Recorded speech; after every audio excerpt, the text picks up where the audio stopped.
ఎవరికి తోడవుతారో ఎప్పుడెందుకు విడిపోతారో మమతను కాదని వెళతారు మనసే తాలని ఉంటారు ఎవ్వరి పయనం ఎందాకో ఎవ్వరిని బదులే దొరకదని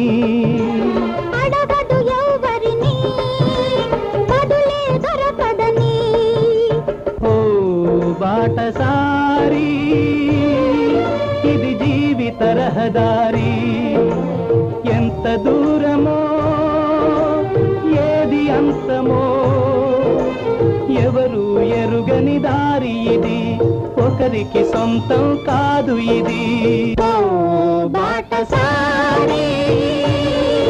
ఇది జీవిత రహదారి